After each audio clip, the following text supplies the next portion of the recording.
est obligé, lui-même a été obligé à changer son scénario d'un roman. C'est ça? Et parce que l'auteur est esclave du cinéma.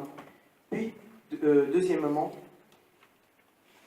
il a dit une phrase, le livre est l'enfant de l'auteur. Le livre est à l'auteur, et l'auteur est libre de faire ce qu'il veut. Des livres n'ont pas été publiés à cause des désaccords entre auteur et éditeur. Et parce que souvent, ça arrive, les désaccords entre l'auteur et les éditeurs. En effet, il nous a raconté, il nous a dit que c'est difficile. C'est difficile.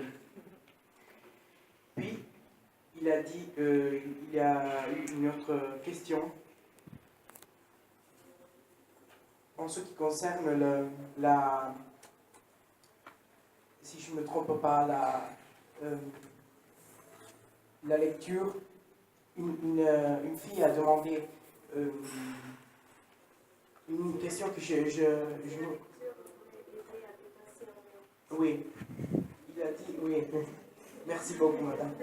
Il a dit, on écrit un livre pour plaire, pour séduire le public. Et l'écriture d'un livre peut permettre aussi de dépasser une souffrance.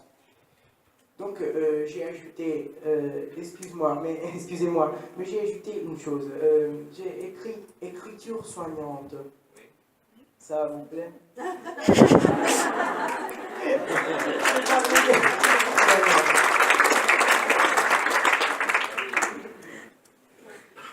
À 18 ans, il était tombé amoureux d'une fille.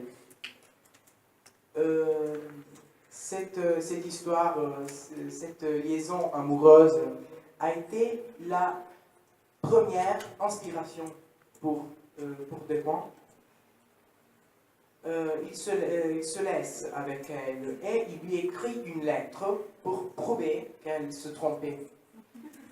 Parce qu'elle disait souvent, si je ne me trompe pas, elle disait tu me téléphones plus, tu n'occupes pas de moi. Et donc, il a commencé à écrire cette lettre qui a devenu un roman de 200 pages. Donc, son premier succès. Il était bouleversé. À la fin, le livre fut vendu et devint un succès. Ce livre s'appelle Le procès à l'amour. Puis, une autre question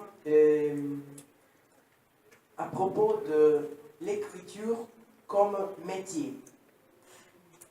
Il a dit, monsieur Despoints, excusez-moi, l'écriture n'est pas un métier.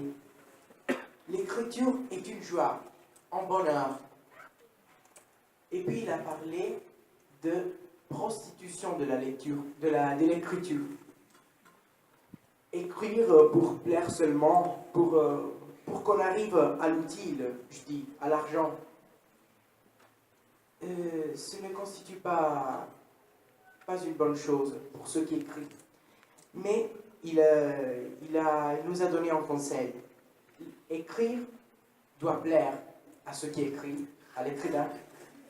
Et l'écriture ne doit pas être un métier. Puis on a parlé de l'inspiration.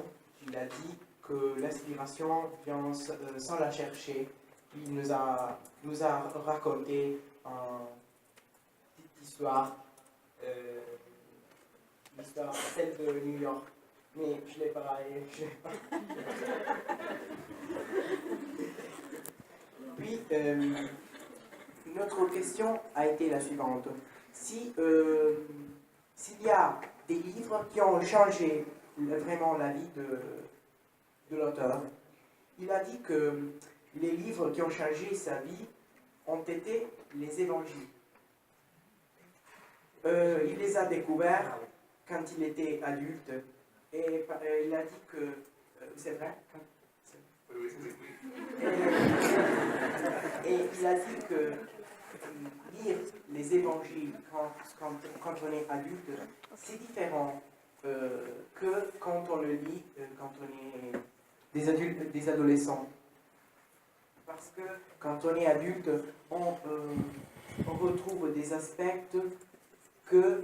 des aspects, excusez-moi, que quand on est adolescent, on ne trouve pas. Mais quand on est adulte, on réussit à trouver la profondeur des Saintes Écritures.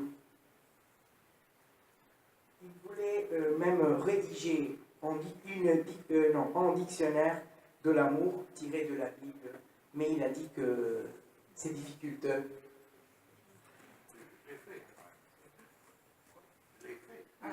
Oui, il a dit que c'était difficulté et il a réussi.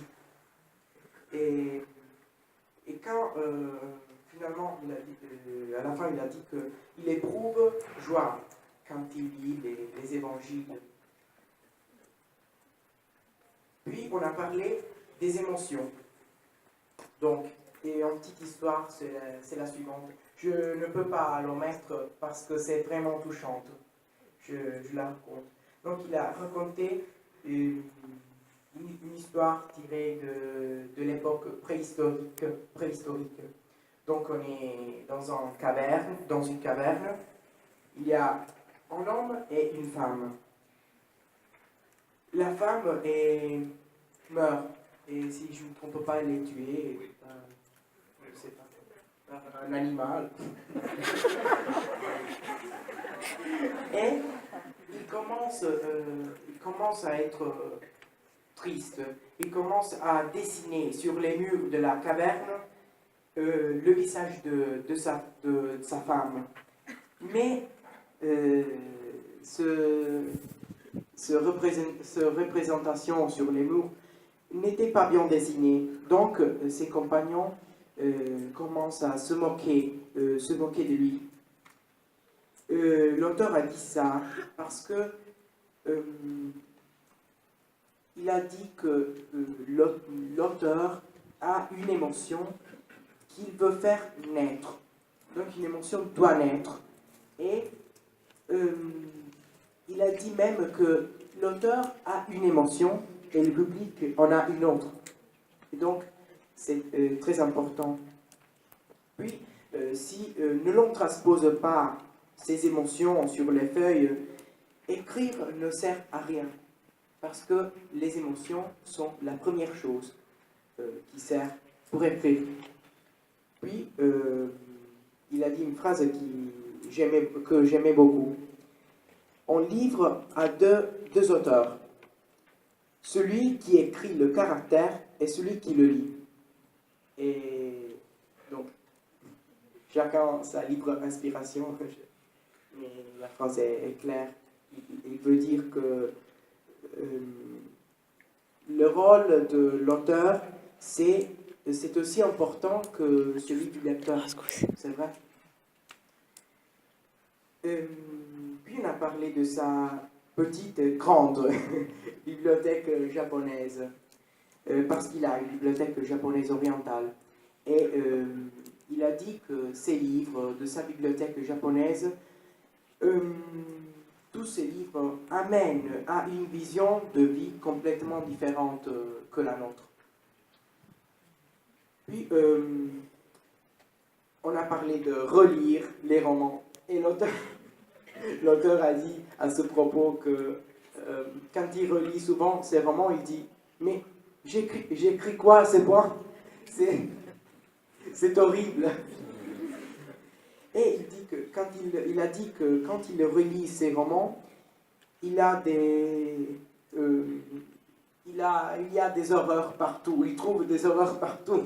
Mais c'est seulement quelque chose qui est dans sa tête.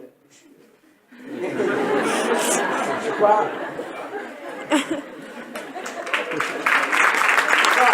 crois pas que, même si vous n'avez jamais lu ces romans, je ne crois pas que c'est possible. Cela, c'est possible. Vous êtes d'accord avec moi? Et puis, il a dit, dernièrement, oui, on a parlé de cinéma. Il a dit que son père était metteur en scène. Et l'auteur disait qu'il voudrait devenir réalisateur comme lui. Et puis, dernièrement, on a parlé il y avait une dernière question à propos du dialogue. C'est qui? Du dialogue entre les personnages dans les romans. Et il a dit cette phrase. Il faut que le dialogue soit clair et précis. Et il faut lire à haute voix quand on écrit, parce que le personnage est vivant. Les personnages de livres sont des êtres vivants.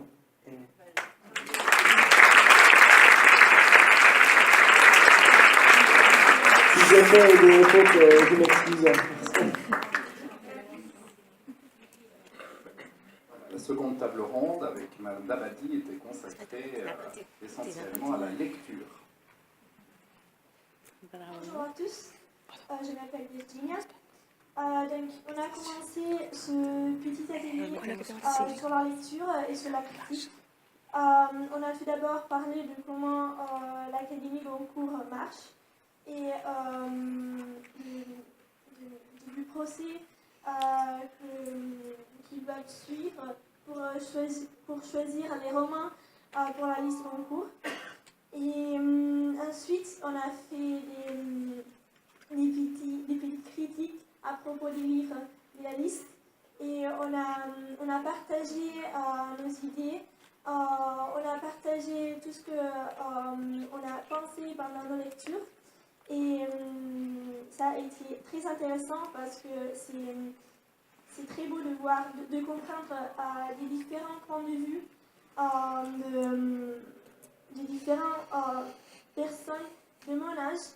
Et donc, moi, j'ai lu des livres dont on a parlé. Et comprendre ce que les autres ont lu en lisant les mêmes romans que j'ai lus, c'est très intéressant. Et ensuite, on a parlé